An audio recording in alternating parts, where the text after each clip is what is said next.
want zero tolerance. Money conversations ain't hard to relate, it's hollering. See my net, they acknowledge it. Good friend, go where you're not.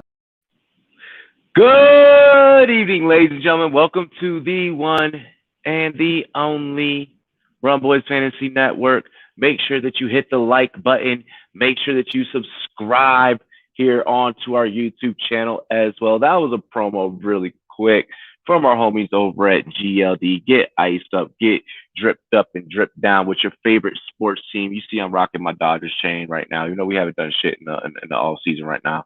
But you see I'm rocking my Dodgers chain right now. Promo code GLDGRUM right below. Let's go.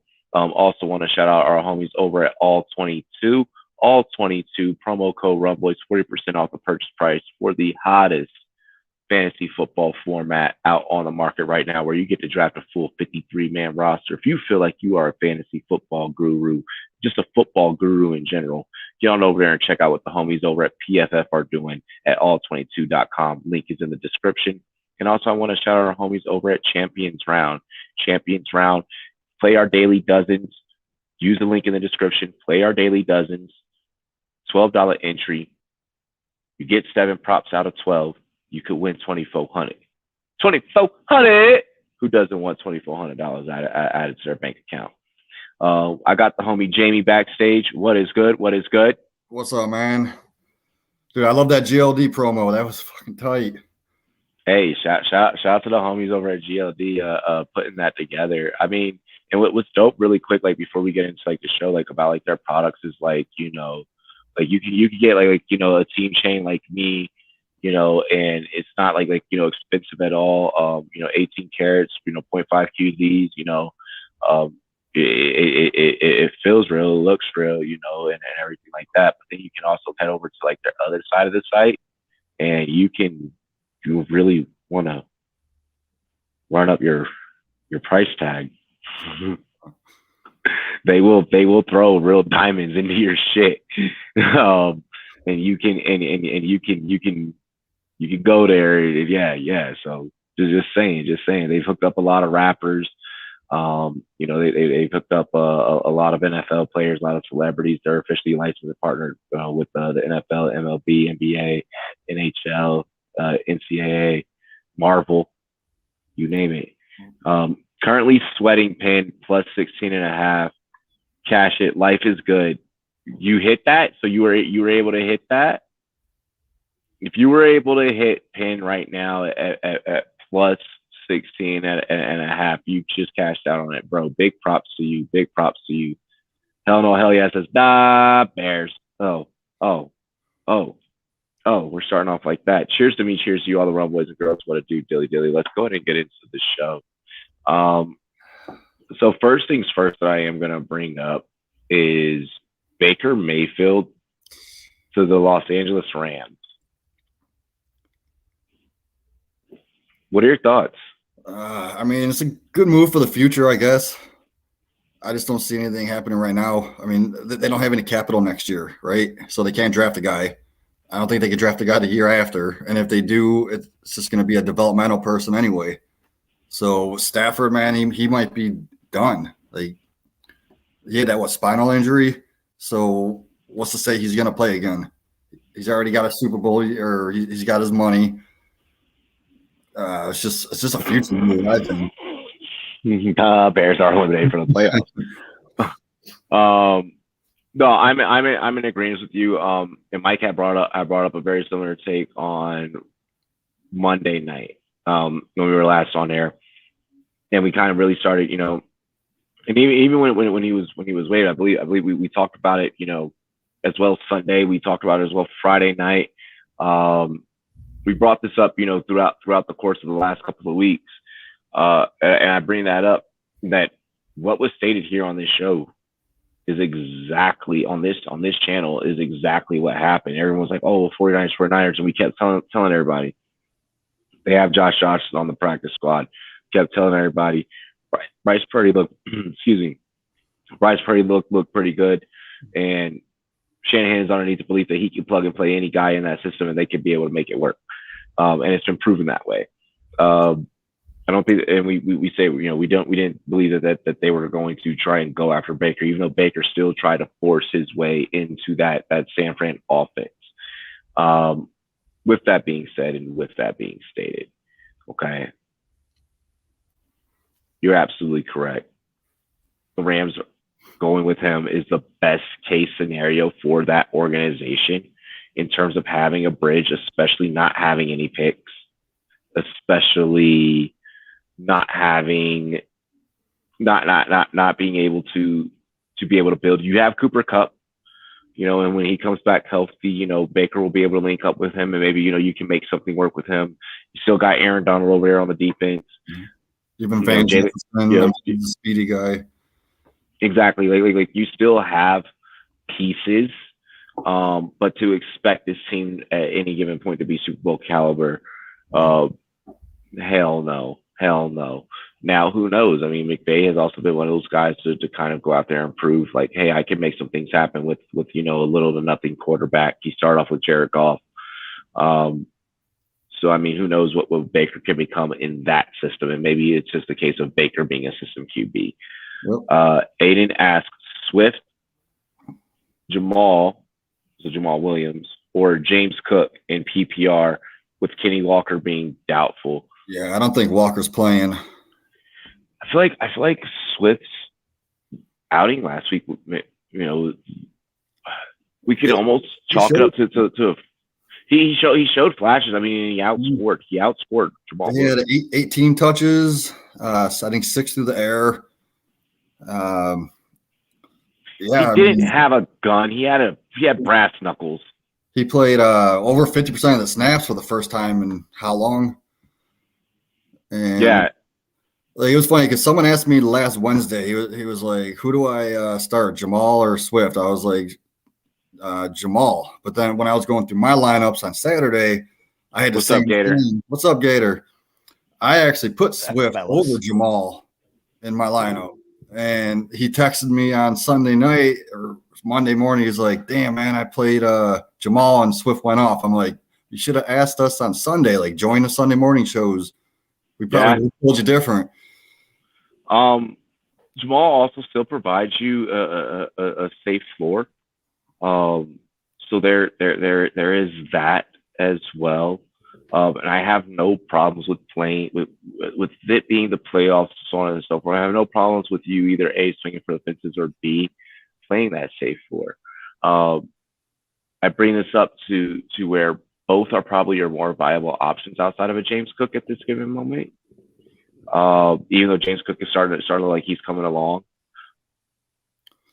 I would probably go at least one more week. If I'm in a league to where I could get away with playing the floor, I'm pretty much already going to be in the playoffs. Seeding is just yet to be determined, so on and so forth. I'm willing to run Jamal this week. And then if this week Swift outscores him again, then that's when I'm like, okay, cool. Then I'm running Swift from here on out. And then that's what I'm going to try and run through the playoffs and hope that that's what Detroit is planning on doing as well. But that backfield, both of those guys are talented. Any one of them can outscore either of the or. That really comes down to gut feeling at the end of the day.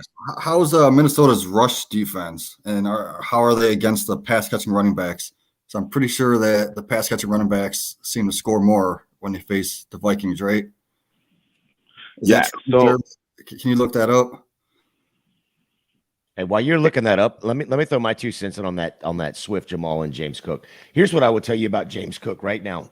As I was out on James Cook at the beginning of the year, I've really started to pay attention, and Buffalo has really started to pay attention to what James Cook is doing and is what he's capable of doing. So just last week alone, just on carries, James Cook out-carried him 1 time. I'm not sure how many times he was on the field or anything like that, but he also, here's where James Cook is relevant in fantasy, especially in PPR leagues. He's going to be relevant in the passing game. 6 for 6 in the passing game. Singletary got a couple looks, but he didn't catch a single one of them. I mean, he was 0 for 2 in the passing game. James Cook was 6 for 6 in the passing game, and still outrushed him as far as opportunity. So even if he's playing less, he's getting more opportunity than Singletary right now. And I think Buffalo is actually going to start doing that a little bit more because I think James Cook offers a little bit more, playing time as far as being able to rush the ball and catch the ball. Whereas I don't think Singletary is that back, and I think they've tried to prove that to us multiple times. You're not that guy, pal. You're not. He's not. And I want to be a Singletary fan. I've been a Singletary fan, but if I have the option of having Swift or Jamal or James Cook, I'm agree with you, Robbie. I've got to play Swift or Jamal. If I've got either of them, if I'm not having both of them, I'm playing both of them. Yeah, he's given the luxury to play both, and that's what I'm saying. Then if you're granted that luxury, then utilize that luxury. If you have Swift, Jamal, and Cook, I would be looking at even possibly playing Cook in a flex position, depending on what you have down there. I'm sure he probably has something better at that given point, and then give it that be the reason that he has. Right. Or either one of those two will be filling into the flex, or either those are his 3 flex options.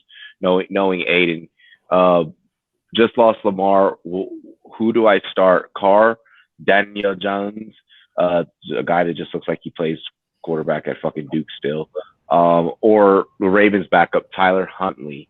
Taco, what's good? I will let you guys go and then Legacy also has another question dealing with running backs. So first let's address quarterbacks, and then we will go into addressing his running backs. Okay.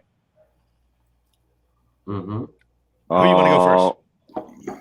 Taco, you just got here. What are you thinking? Oh wait, fuck! You're gonna say something stupid. Yo, don't hate, brother. Don't hate. Appreciate. Okay. Who does he start? Carr, Daniel Jones, or Huntley? The answer is Carr, but so why are you gonna steal my thunder? Because I just didn't want you to say something stupid. Like I realized I was gonna let you go first, and I was like, oh wait. You're hating after he just sat there and said, well, I'll let you guys go first. He just went first. I'm sorry. I mean, if you want, I saw Taco's face and it just made me. I was like, "Fuck." If you want to go chalk, like Robbie likes to do, then yeah, you start Carr. It's a no-brainer. He's been the best quarterback over the last couple of years. But the other guys give you a rushing floor. I don't like Daniel Jones this week versus the Eagles. That's the number one reason why I wouldn't play Daniel Jones. He has a really tough matchup. The Ravens backup is interesting. I just wanted to look up to see who they're playing, though. They're playing. That man. I get that the Broncos defense doesn't exactly allow a lot of points to opposing teams. They very much make their games boring and lackadaisical. But he did not no. Look, Legacy, I'm sure that you're fighting for a playoff spot. There's a time to risk it to get the biscuit. And at the quarterback position, I don't want you to risk it to get the biscuit. Carr and Devontae are clicking. Who knows if they can boat race this thing? That'd probably be like the most rated thing ever. But remember this, in pretty much regular scoring leagues, Carr has 18, 19, 23, 22, 19. What are we talking about regular scoring for? Because that's what most people play. Regular. No, people play PPR. PPR is the new standard. There's no PPR for QBs. Huh? Okay, I get what you're saying. Yeah, but I was just saying, like, why did you even say like in standard scoring? Like, why do you even say that? Like, that's Jamie, just weird. Mom and dad are fighting. Yeah, right. Don't worry, guys. The one thing you haven't even brought up is Jalen Ramsey. Your mother has her moments, but it's okay. Daddy's here. Whatever. You're the little spoon. So, but with that being said, like I would go Carr also. Jalen Ramsey, he doesn't shadow a lot. I think he shadowed Metcalf and someone else. I forgot who it was, but the only 2 weeks that he shadowed was against like 2 elite people. I could see him shadowing a little bit more with Adams, but Adams still gonna be able to get his. Adams will always get his. Adams sure. is the best wide receiver in the league. Right. People Justin Jefferson is the best wide receiver in the league. The Justin Jefferson fan in me would not let me just say I couldn't. But Devontae Adams is great. Yeah, at least you admitted it was a fan comment, and that's why you said that. Justin Jefferson is good, but Adams has done it for so much longer. Justin Jefferson still got to give him the cream. Justin Jefferson is the best wide receiver in the league, and then it's Jamar Chase. Yeah, Etienne or Walker. Etienne or Walker. Walker's not as doubtful right now, and so because we are airing this on a Wednesday, tune in Sunday, and I promise, the personalities here, we can give you more information and more of a debate between these two. As of now, Etienne. Yeah. Just because we're recording this we're live right now on a Wednesday. I don't say we're recording. We're fucking live. We're still recording, I guess. Put Etienne in your lineup for now, and then check back closer to game time and make that decision. But don't check back with this show. No, check back with this show. Yeah, don't fuck up and leave Walker in your lineup though right now because he's. Don't go to another show. Yeah, and remember this. You got to do it before the noon game or before the 1 o'clock games because the Jacksonville game's at 1. The Seattle game is at 4:25.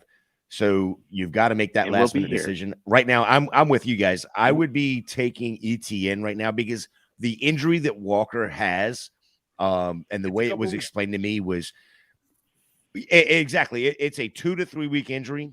They can probably push it to just missing the 1 week, but it looks like he's probably going to miss this week. So I would definitely set your lineup with ETN in it, and then hope and cross your fingers, cross your toes, cross everything you want to cross that you get the news, late Sunday morning that hey, boom, Walker's playing, and then you're jumping him into your lineup. And remember this, but that's not a bad choice to have between the two. No, but remember the Seahawks are in pole position.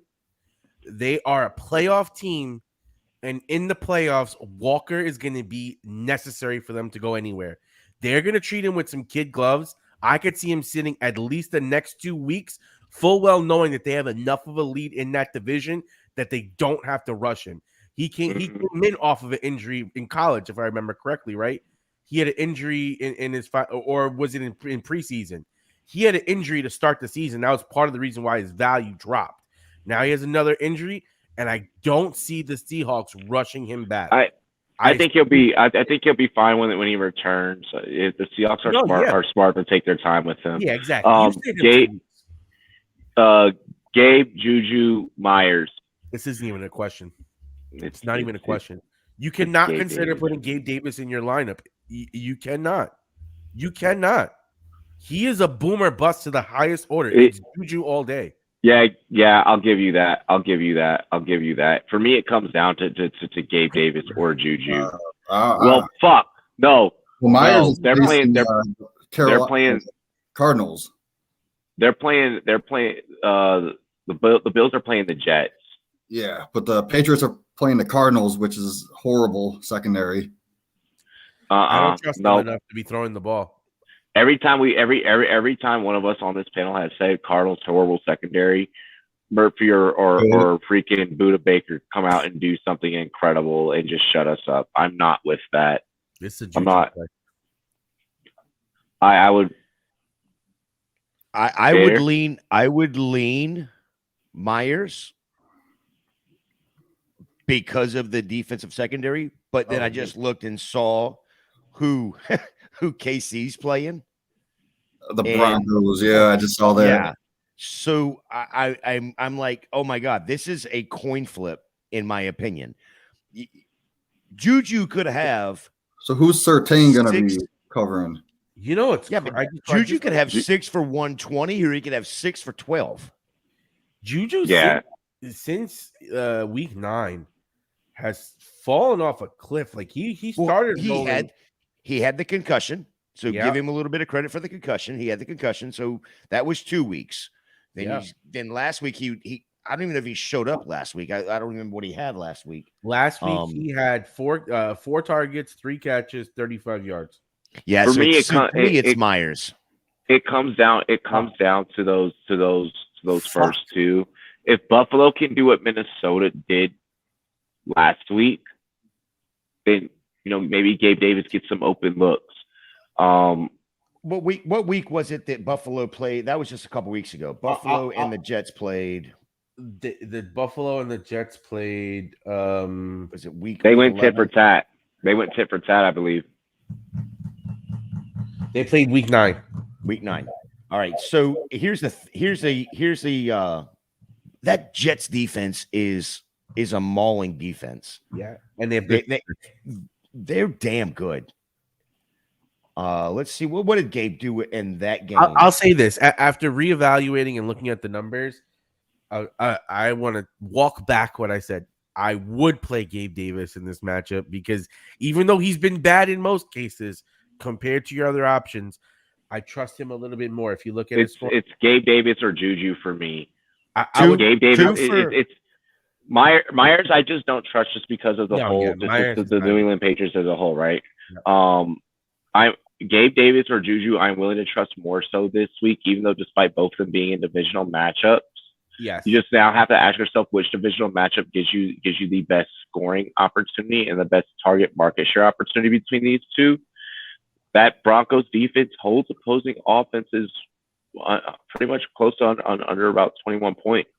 So, you have to ask yourself how much production does Juju really get you? Does Juju get one of those touchdowns based off of a law of averages going against that particular defense?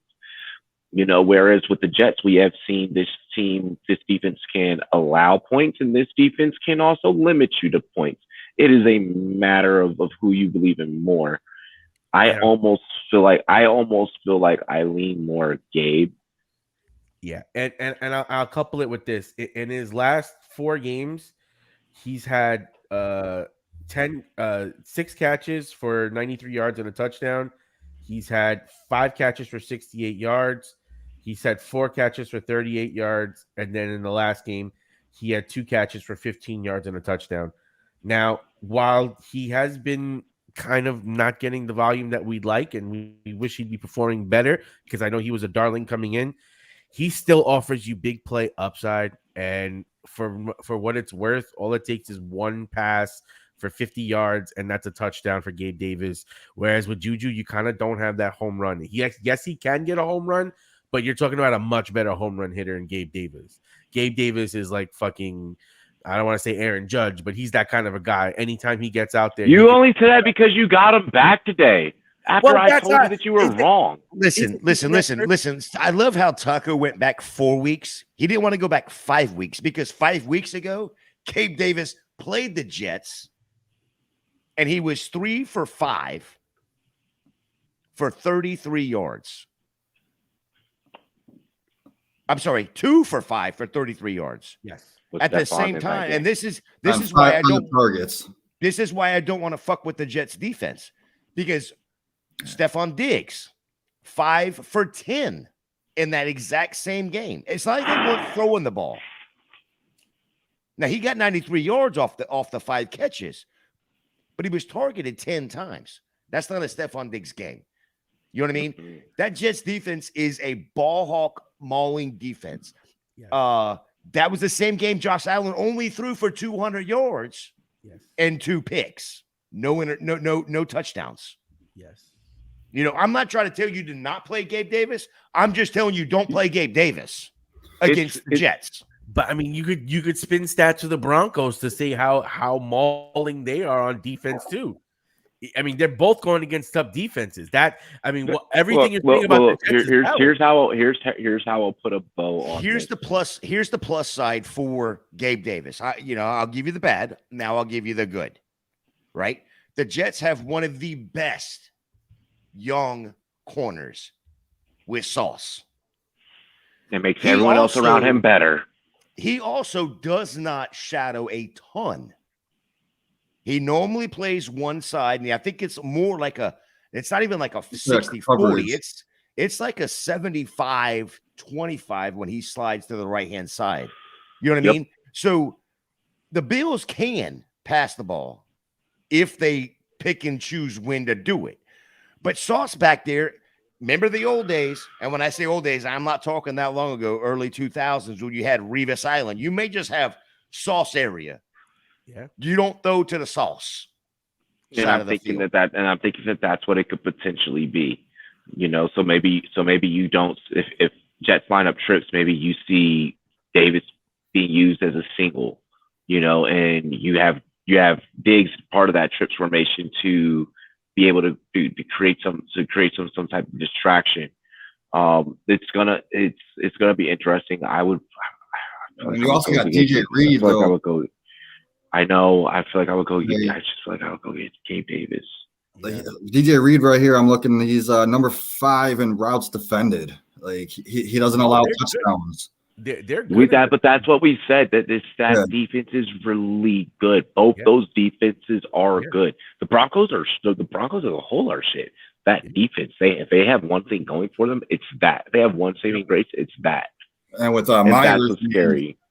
Myers hasn't had a 10-point game in the last 4 weeks, so he might be due. I see, that's possible. I see, and then you have to also account for like Surtain, with that Broncos D. I could see, I feel like there's a better chance of the Bills putting up better numbers as a total offense, which provides better opportunity for Gabe Davis. Then I see Kansas City against a very much hated rival. I see Kelsey. Well, I'm hoping. I think it's going to be a Kelsey game. If the Chiefs run away with it, it's because it's a Kelsey game. It's because it's a Kelsey game.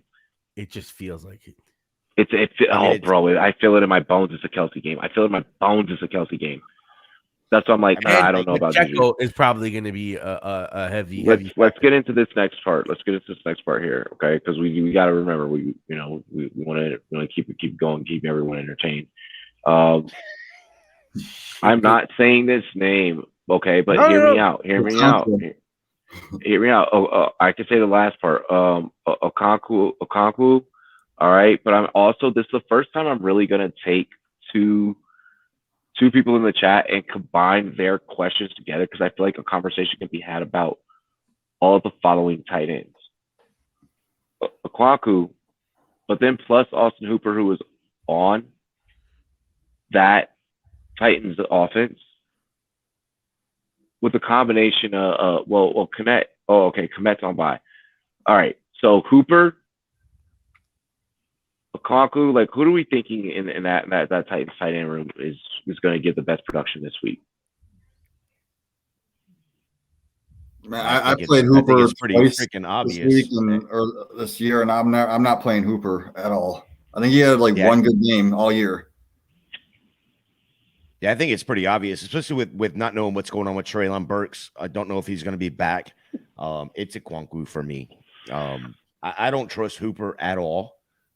Haven't been able to all year. He's kind of like we were just talking about with Gabe Davis. I mean, boom, bust, whatever. Okonkwo over the last 2 weeks, heck, over the last, I mean, he's not getting a ton of targets until the last 2 weeks, but he's catching just about everything thrown to him.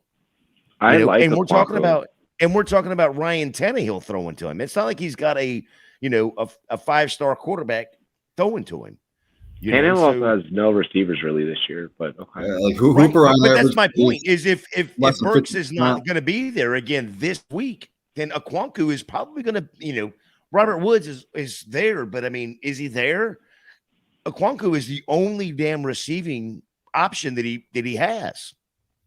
I'm in agreement.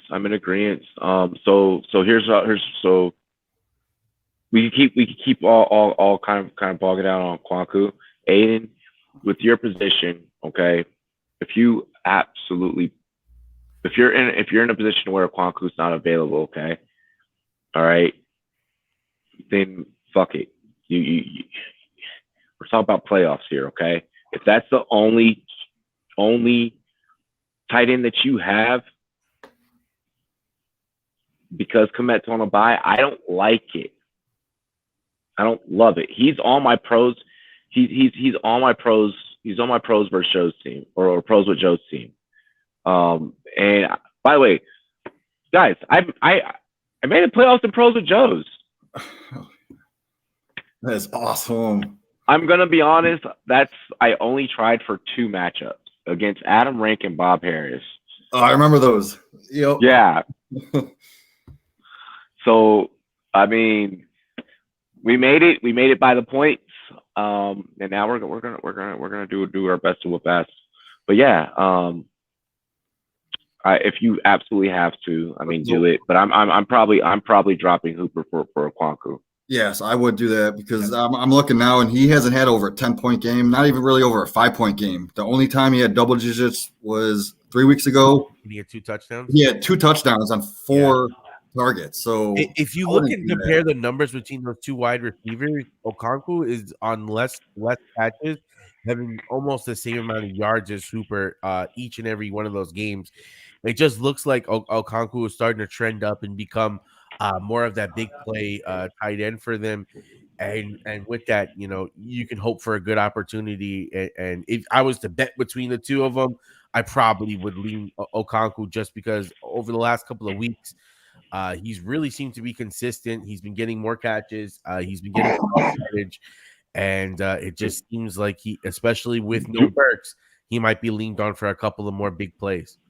George, what's good? What's good? Yeah, we are rocking a full house tonight. Have fun with Judge's 9-year and 20% of your salary, paying him at 41. Bro, up to this season, he's only made $36 million with us. We've been fucking getting. He is the face of MLB. The marketing and he has a whole section in the stadium. The amount of jerseys this man sells, he's already made his money up. The question is, were we going to be cheap? We're a $1 billion organization making multiple billions each year. We own the goddamn TV network. You don't let a guy like that fucking go. That's bad for business. All I heard was Yankees.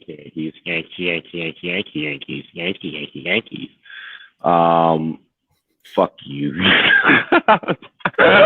I cannot wait till baseball starts. Like what's great about you and I's friendship, Taco, is like we get this beautiful like ability to share comedy together. Yep. But with sports, there's always going to be this certain level of vitriol. There's respect. Oh, I love you. I respect you. Hell yeah. I'm from New York, though. A lot of people don't get that. This is what we do out here, baby. I'm gonna send you a YouTube clip and tell me it's not a typical day in fucking NY. Finally swallowed my pride and dropped Brandon Cooks for Darius Slayton, who somehow made it through waivers. Slayton has been making it through waivers in a lot of leagues. I have him rostered. Slayton is playable. You need to if you ever find yourself questioning, man, like, I have this guy on bye.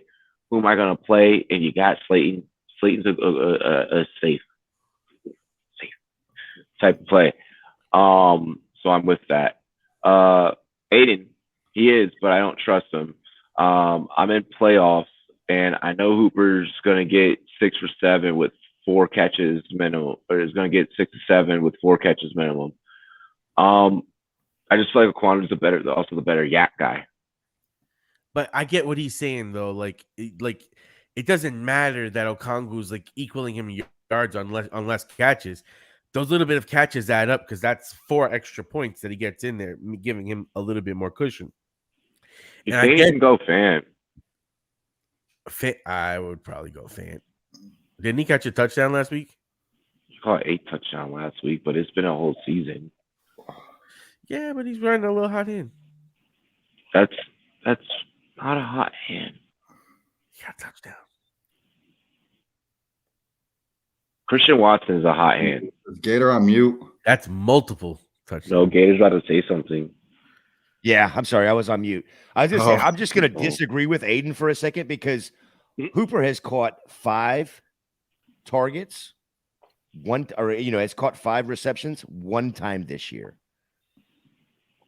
And so, I mean, he's not even reached 10 fantasy points. No, he's not. He's reached 10 fantasy points 1 time, and that was the week where he scored 2 touchdowns and got 21. You know what I mean? So, I mean, Okongwu has entered, has got those 10 points like he did last week, but he's catching everything that's thrown to him. Thrown to him. Would you take would you take him or Fant? No, I would take Fant for sure.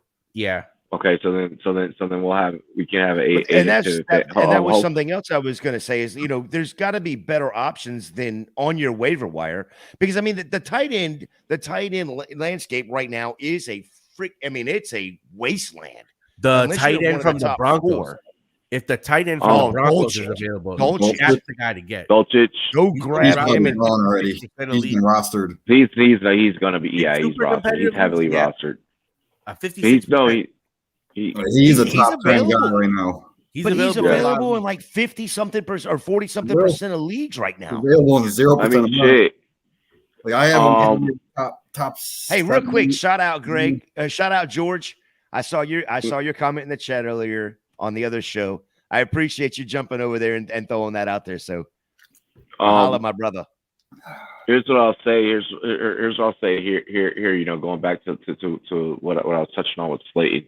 Absolutely, and this is a prime example of when you grab a guy like Slayton. When you got a guy like Evans who's on a slump right now for no God-given reason other than his quarterback is just, I mean, choosing not to play until 2 minutes left into the fucking game, which is a travesty for the level of competitor of which he is.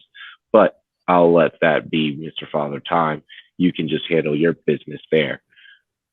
This is a perfect scenario that you grab Slayton. This is the perfect scenario that you grab Slayton. No, bro. Hey, I'm happy that you guys won. The money line is happy that you guys won. Like I am happy that you guys won. The way that it was ugly. It was ugly. Yeah, I didn't get to watch the game, but I heard it was bad. Like Allen Iverson said in the late 90s, practice? We only need 3 minutes. Not practice? We talking about practice. We're talking about the actual game. We talking about practice. We talking about the game. 3 minutes. You realize how many times he's done that in his career, and it's not a lot. 44 but you know what? We all called it. Like the second they scored the first one, they're like, damn, if they get a stop, they're gonna score. Oh, they got to stop. Tom Brady has done that in his career. It is the most all-time. Tom Brady was Thanos in that situation. He was. Oh yeah. He goes, I'm inevitable. Aiden said just to lose to his Astros again. They ain't got no Verlander. Now you what? both suck. Yo, Verlander said the reason why he became a Met is so that he didn't have to feel the pressures of the playoffs. I'm kidding. That was not a real quote. Yeah, it's a joke because the Mets are a joke. Like your team. I'm actually highly debating playing Slayton over Evans. Do it. Or Pierce this week. Yeah, do it. You can play him over Pierce. You cannot play him over. You cannot play him over Evans. No, I'm not a fan. Yes, you can. Yes, you can. You can play Slayton over both. Do it.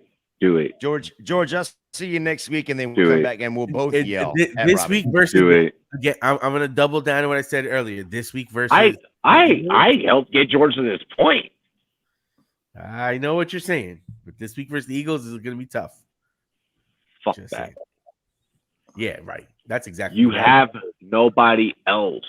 I know. He's going to catch everything. But there's going to be Darius Slay. Daniel Bellinger. Richie James. Daniel Bellinger. I'm sorry, I couldn't. You mean Cody? Thank you. Thank God I signed Dolchich weeks ago. Yep. As my backup in case some shit happens to Kelsey. I think kicker is more valuable than tight end this year. Unless you have Kelsey. This is true. Went ahead and snagged Cardinals defense for next week against Denver. Oof. Tampa Bay defense is free right now on waivers. Should I drop Steelers or Cardinals? I would drop for week 17. I like Tampa Bay for this week as well against the 49ers and the AI and going up against Brock Purdy. Yeah. Or Brock Bryce. You're gonna get multiple uses out of Tampa. Go get Tampa defense right now. Now, who you should drop? I like the Steelers defense. Oh, fuck it. Yeah. Drop the Cards. Drop the Cards D. They've got some bad matchups coming. Exactly. I'm not liking that against Denver. I'm not. And George, why the hell? Okay, well, George, you could drop both of them. You pick up Tampa, drop the Cards, drop the Steelers, and go pick you up a backup running back right now. You don't need another damn defense for the rest of the year. The way that his league is, man, I've talked to I try to convince him of that, and the way that his league is, everyone is just it's to where at this point the only thing that he can basically keep away with is fucking defenses. You know, I'm not because gonna lie. that's because the way and the way they're like scoring, and that's why he's in a fucking weird ass tie. Like he's the 1 seed. He ended up being the 1 seed. We secured the 1 seed.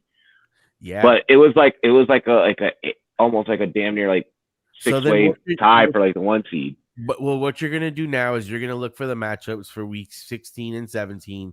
That's what I'm already doing in my 14 team league where I locked up the one. We've locked down 2 defenses right now.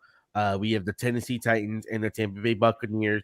We do that because week 16, Tennessee is facing Houston, and then Tampa Bay is facing Carolina in week 17. Yep. So what we're doing is we're stacking that as our week 16 and 17 defenses. Got you. We're getting them before everyone else even gets a chance to get them because we already locked up the bye, and we're just like, all right, now what are we playing for? We're playing for the playoffs, Bro. Yeah, no, okay, that makes sense. That makes perfect sense then.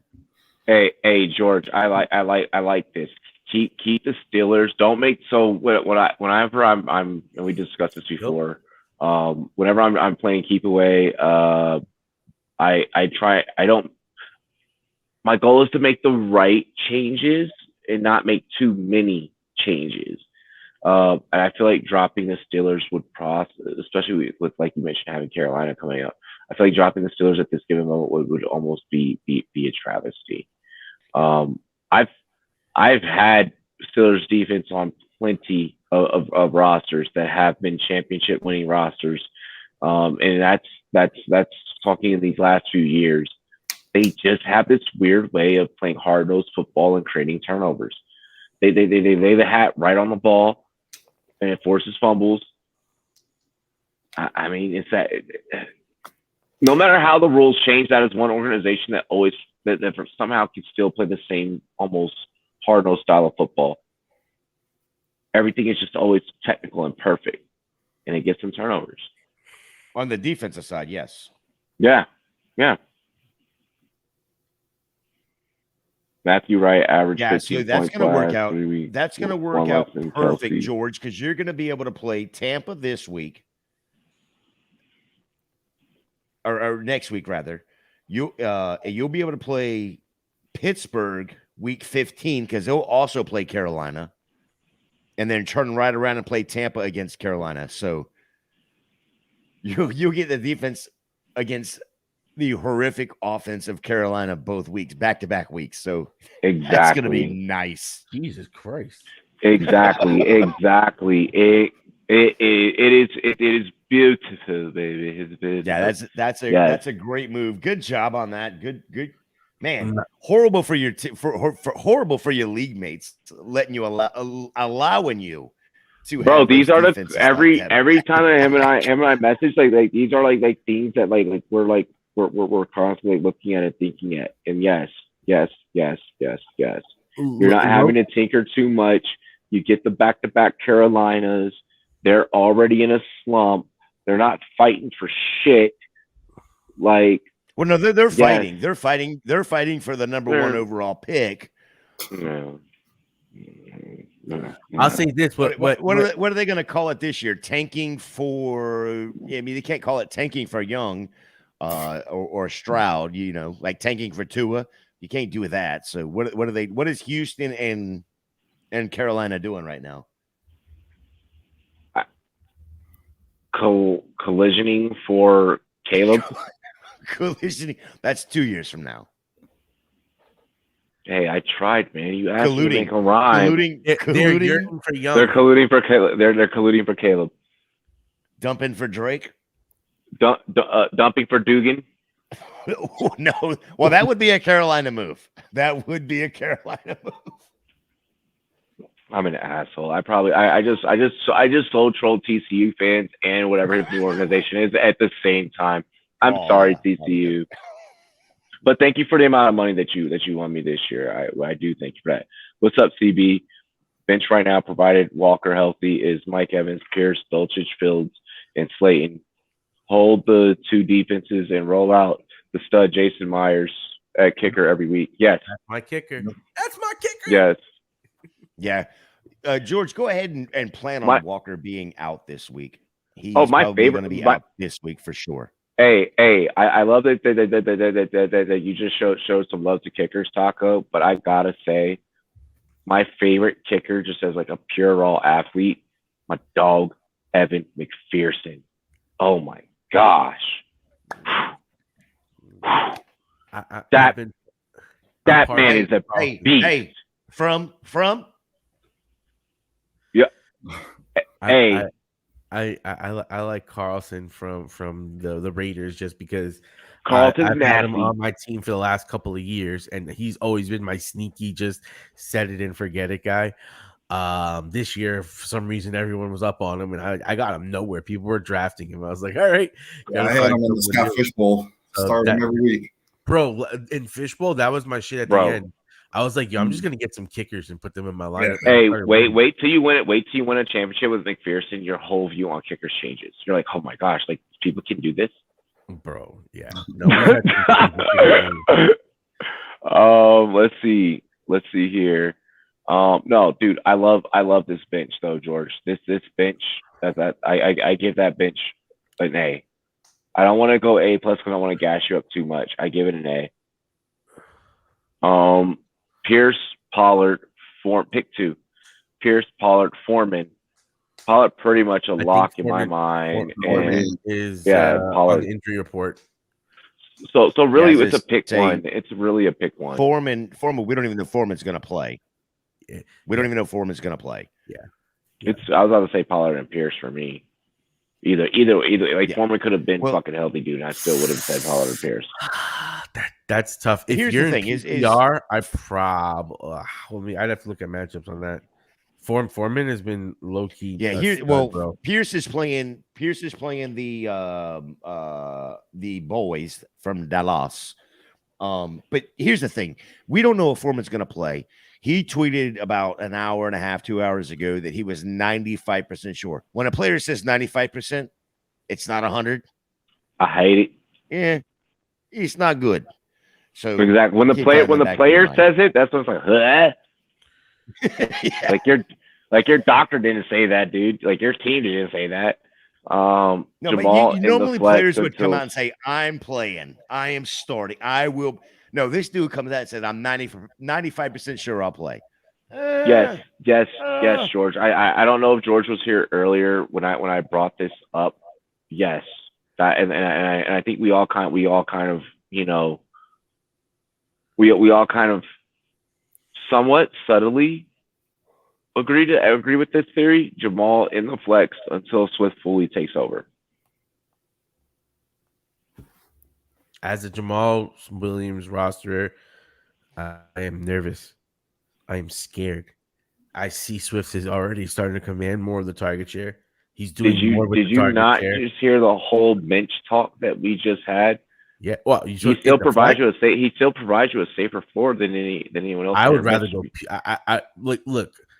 Pierce, to me, in that situation, Pierce. But you also get love struck.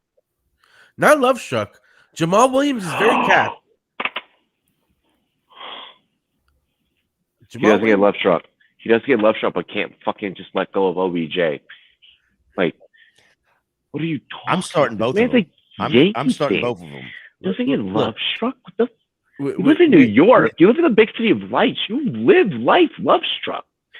Look at this. Last week, he had 11 rushes for 35 yards and a touchdown. The week before, he had 66 rushing yards, a touchdown, and a fumble. Last week, the week before that, that's when he had the 3 touchdowns, which is an anomaly. Before that, 59 yards and a touchdown. Yeah, he's on an insane touchdown streak, but he doesn't get any pass catches. Right, Jamal Williams. I mean, Swift. Neither do you.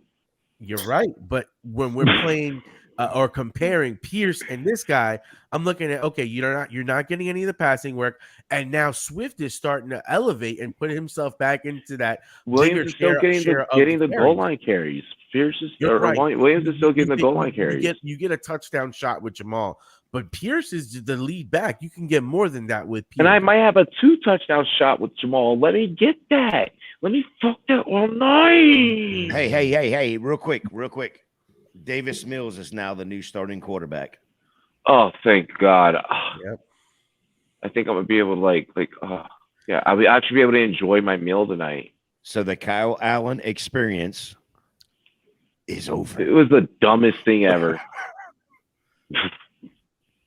Bro, like Lovie Smith was just like, here's my job.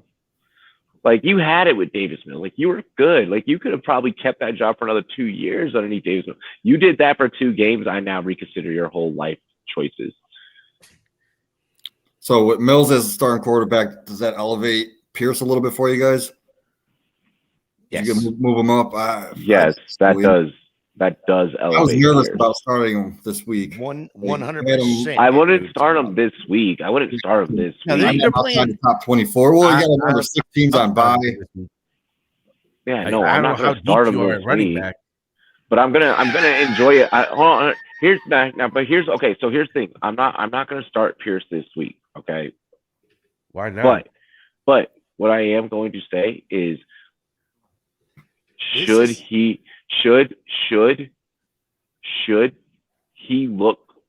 the whole entire offense look better underneath Mills? I'm calling for Lovie Smith's job. Like, I wasn't earlier. I was like, yo, he could probably keep this thing going and, just be like the bridge coach, like, for like a little bit longer. Nope. I'm like, nope, get him out. Get him out. Give Mills a real coach. Give Mills some weapons and really watch, because clearly he's not the problem. Right, even in a loss, if he could come out and make them look decent. Is everybody ready? I wish I had a little bit more control in this chat that I can mute everybody and then, I'd have to keep clicking. But are you ready for a trade that just went down in one of my leagues? What? The dynasty or redraft? It's a Devy league, but Okay. it's a straight up NFL player for NFL players, straight up. Sam Darnold for Tommy Tremble. I'm with it because Sam Darnold's ass. I don't care about They're Sam both Darnold. ass. What are you They're talking both about? ass, but I'm just like, I mean, like, hey, That's they the just desperation of tight end right now. Wow. yeah, with Walker out, I'm plugging Jamal Williams in at RB2. Gonna flex Evans or Slayton. Hoping Walker can be back next week. All 8 teams making playoffs are pretty tough. 8 teams making playoffs. That's insane. And Gator also would be playing Carolina. Also Gator Tampa will be playing Carolina week 17 in the fantasy finals, but would probably play them week 16 against Cardinals too. Only have $9 of fab left, so probably just going to drop 5 on Tampa defense tonight and hope it goes through. Won't need waivers rest of the year with my bench, to be honest. Exactly, Taco. Well, I if only that's the say case, that then drop about all 9 on it. If that's the case, drop all $9 on it. And I mean, there's no reason to keep another $4 unless there's something that you some weird shit that pops off. Some weird shit. I say keep the extra 4 in case some weird shit pops off. Taco, I only say that about Jamal because I need trusting. I'm not trusting Evans or Pierce right now in the flex. That's why I picked it. But not trusting them is also why you're in the 1 seed. Good shit on you for doing that. With Pierce, I will say this: in his last 10 games, he's only had 2 games under 12. Yep, and those were the back-to-back games. Not last week. Last week was 13, so it was week 11 and 12. Everybody thought he hit a wall, and he turned right around last week and popped off again. No, it's freaking Allen and that goddamn coaching staff. But see, This is why it's so important. This is why it's so important to I love that you guys DM me stuff, and on the show, I could get all the rest of the guys together, because I'm knowing how your leagues are working. It's important. Even if it's not always just me, even if you just link with one of these motherfuckers, and get the ins and outs, But make sure you find someone that also at the same time. I preach this many of years, being on air. You find an analyst that can match your style of play, and then that's who you kind of just work with. That's what I love about the Pros with Joe's League is you're paired with. I mean, obviously they donate to your charity, but you get paired with someone who kind of has that same playing style as you. and you're able to like go through and be like, all right, like let's run the fucking table, like let's do some shit. Like, no, bro, yeah. I like that you did that. I like that you did that. And I'll say this is one thing too, is, when a lot of people put up, whether it's in this chat or any other chat that any of us are on, we're looking. Oh, he's going to unload the clip. He's going to unload the clip. There you go, baby. All in. There you go. But, if we don't know the details, we're basically, as they say, in a vacuum, give you advice. So I think that's freaking awesome that they're DMing you, whatever. I don't mind it either. My DMs are open, so shoot them over and say, hey, if you don't want me to freaking respond to you right then, I'm fine. Hey, this is my question, whatever. I want it answered on this, or, on this show. Cool. I'm good with that. And I'll bring it up to the fellas at the same time. At least I know some of the background. So I do appreciate that, Robbie. That's a freaking awesome idea. But it also helps us be able to actually provide a fucking good service. So, okay, absolutely. Cool. Like, the more that I know, the more that I can help you win. I'm trying to see if there's anything else as of tonight and as of the headlines at this given moment that I need us to touch on. We began the show. We did touch on the Baker situation. Cam Akers could possibly start becoming a home run hit given that situation. Just because that's all that they're gonna have. That's like kind of last week. What's that? Yeah. He fucking ate. So I mean, but we touched on Brock Purdy earlier, and we touched on the whole San Fran thing, and we kind of got both there. I think we covered every corner of the league. Did we run down our buys this week? Well, this week we have Washington, Indy. Yep. Indy, Washington, Pittsburgh, Chicago, Green Bay, and New Orleans. 6 of them. No big offenses, to be quite honest, but there are some prime time players in each one of them. So make sure you guys plan accordingly. We didn't address. What's up? All right. So who would you start in PPR? Jamal Williams, Gabe Davis, or Cam Akers? Jamal Williams, Gabe Davis, or Cam Akers? Yep. I'd go Jamal. Jamal Davis, Cam Akers. What was that other one? I'm sorry. Fuck. Jamal Williams, Gabe Davis, or Cam Akers. Oh my gosh. Okay. All right. Let me preface Jamal this. has the safest floor. Let me preface this conversation with, especially being in PPR. Cam Akers has 3, count them, 1, 2, 3 receptions the whole year. Not last week, the whole year. The whole year. 18 yards. I ain't touching him in a PPR league. That's why I said Williams is safest floor. In a PPC, that's different. So he's off the table. I have Williams in, but I think you have to. You have to because I do think. Okay, here's the other side of this coin.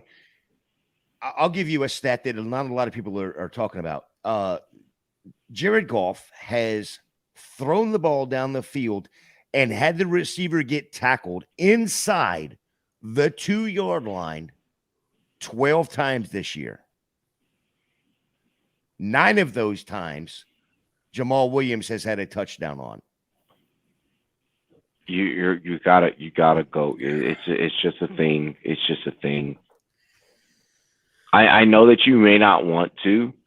Yeah. I know that you're all that you're trying to do is find ways to convince yourself out of it. He wants to play Gabe Davis. He wants to play Gabe Davis, and that's the wrong move. He's burned me too many times. He's already burned him. Yeah. But he still he just likes that fire. He's like that kid that don't touch it. He's like, it's hot. I'm gonna touch it anyway, Dad. He does do that. Yeah. Like I'm gonna win this week regardless. But like I just keep it. Like I got fucked into third because there's like two other really good teams. So I'm gonna take this time on air to be like, we told you so about OBJ. he said 5 weeks. He's gonna play baseball for the Yankees this year. And football for the Giants next year.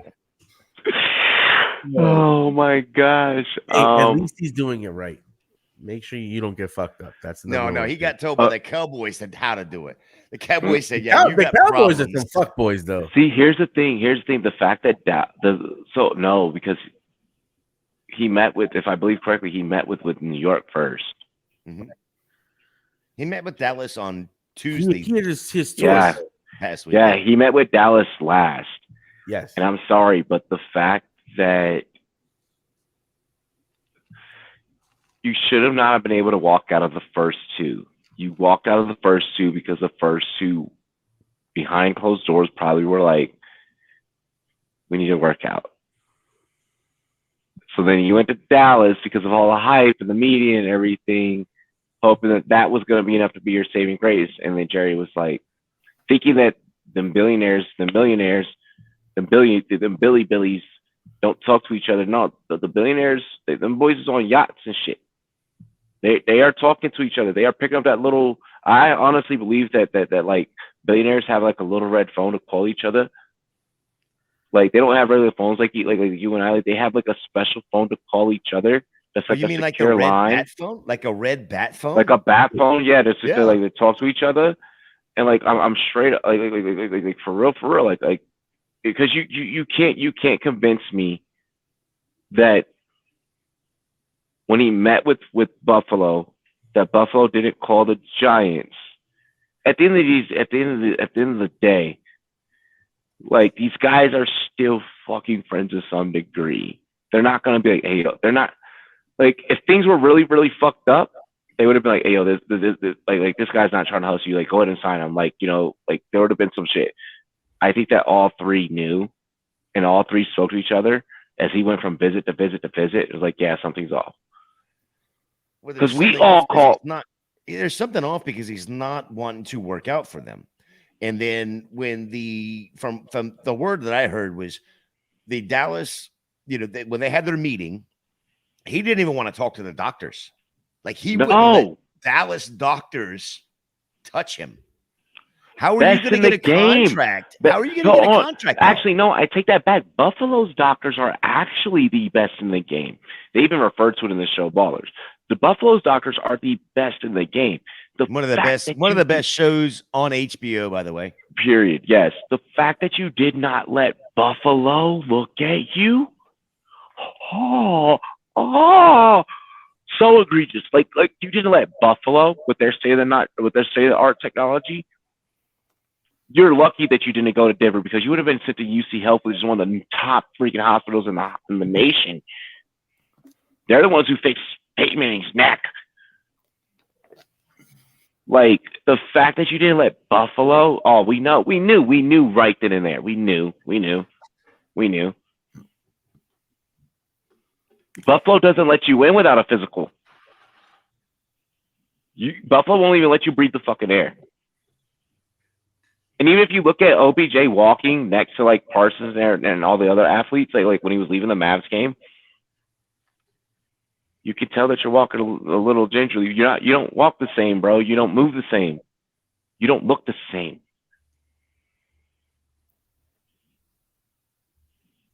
Yeah, I don't think maybe next year. Maybe next year.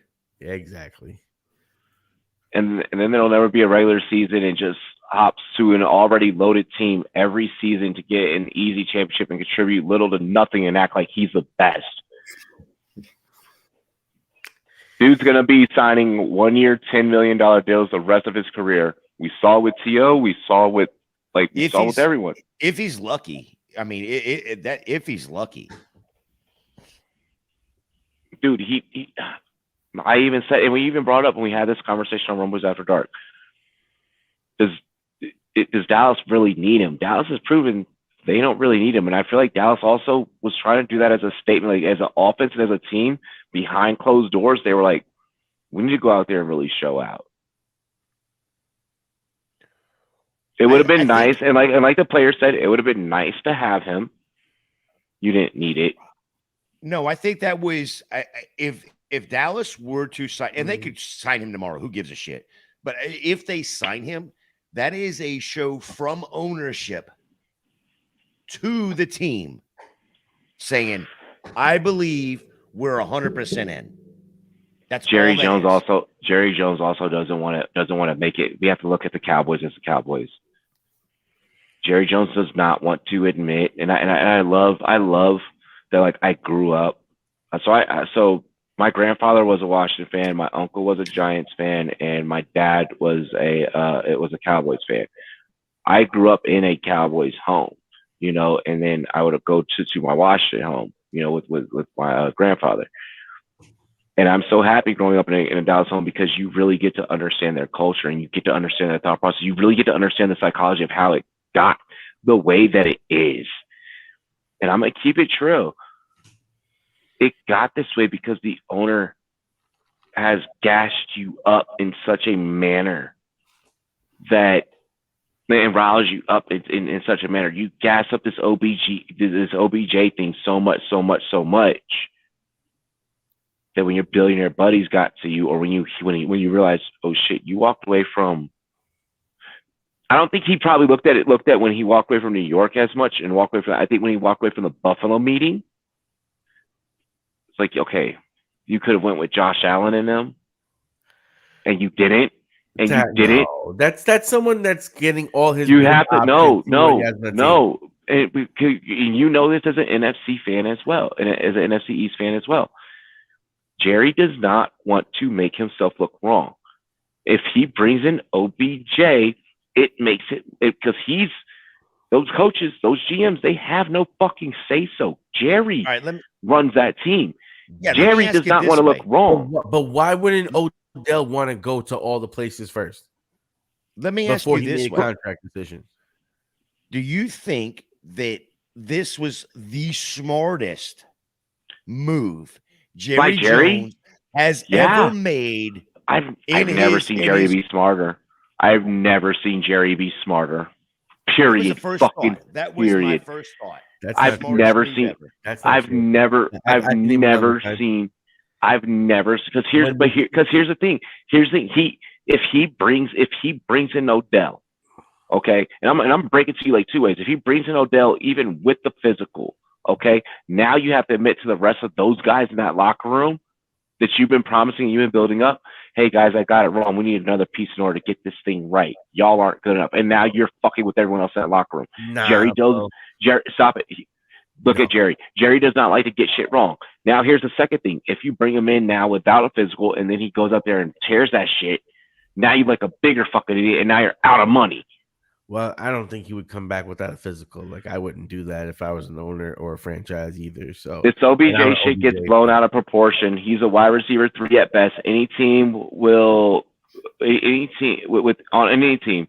catch 3 balls for 50 yards a game. Yet he gets a LeBron treatment on social media like he's some huge free agent.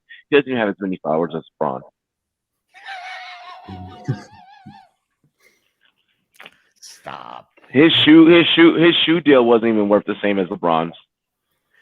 Yeah, and plus we got to remember, man, if a team really is in desperate need of a receiver, which they're not, Will Fuller's still out there. Did you see Michael Gallup? Did you see when they asked Michael Gallup this past Sunday about OBJ, and like he kind of had this look of like if you look at his body language, it's kind of like, what about me? Like, have you not seen what I've been putting on lately? And I've been doing it on the I feel bad for that locker room if you were to bring him in. Because all the work that you put in to have the fucking record that you have, let's face it, there's a chance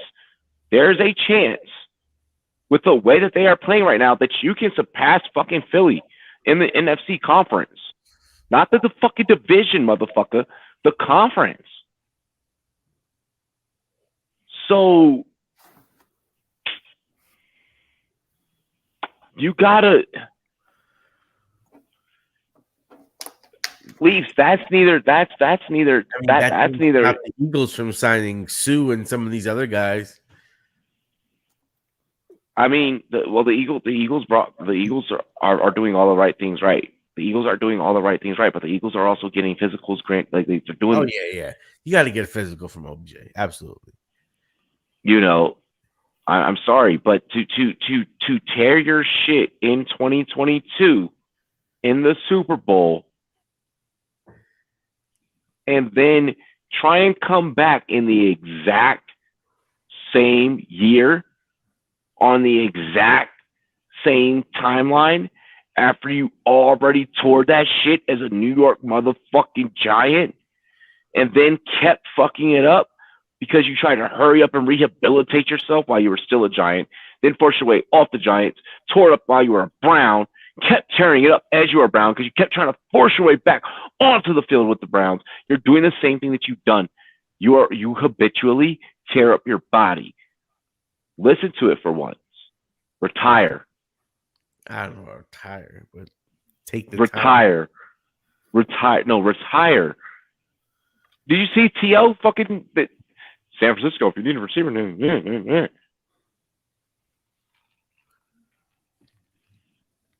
no. I just something you just said made me. I had to go look at it and see. I love this from Twitch. You want to read this from Twitch and then go into your tape? Go ahead. The only person that came back that fast was Adrian Peterson, and he's just built different. Go ahead, Gator. And also, what's up, Jonathan? Yeah. I mean, what's up, Adrian Peterson is just built different when it comes to that. But something you just said that just made me I had to go back and look at it, double check what I thought. You said Dallas could take over Philly, not just in the division, but in the NFC. And I'm going to disagree with you. I'm going to disagree with you, and here is why. Yes, the next two games, 100%, Dallas probably has the lead in the next two games. Dallas is in the rest of schedule just straight up. Houston, Jacksonville, then they play Philly. Then they got Tennessee and Washington. Right?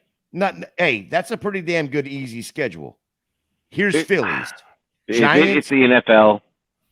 Agreed, 100%. But here's what Phillies is: Giants, Chicago, no D, Dallas, New Orleans. We just saw what Tampa with no offense did to New Orleans. No offense.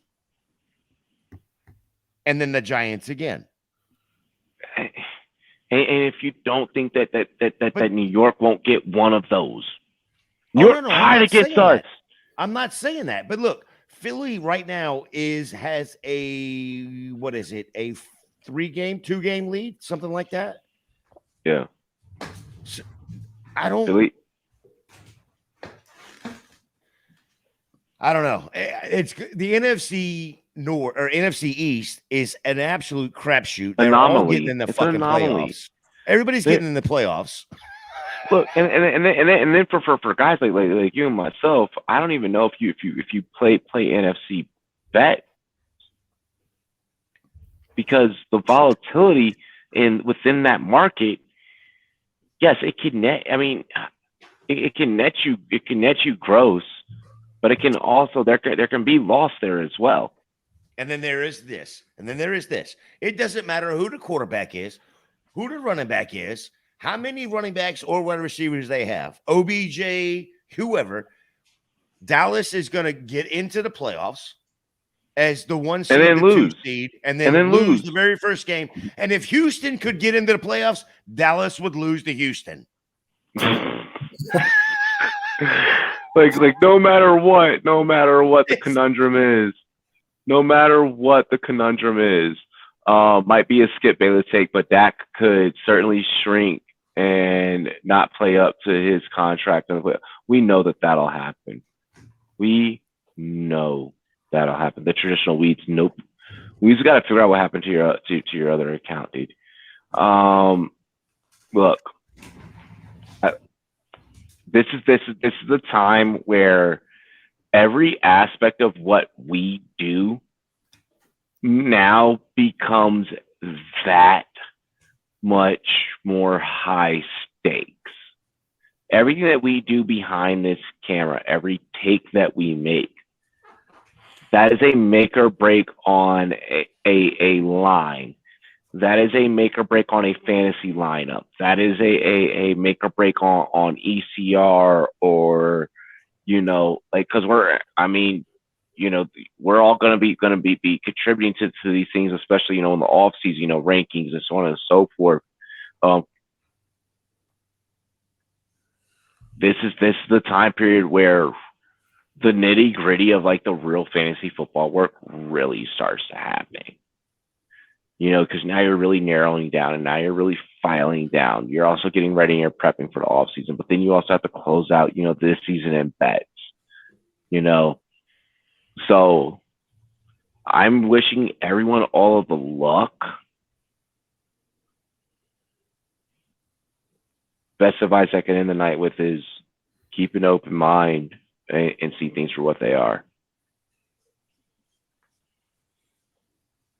You know, but listen to anyone and everyone's different types of takes. That's why we have 4 different people, 5 different people, 6 different people, 8 different people at any given time. Like, you know, because if you're not feeling what I'm saying, you can go to Taco and hear his ridiculous shit.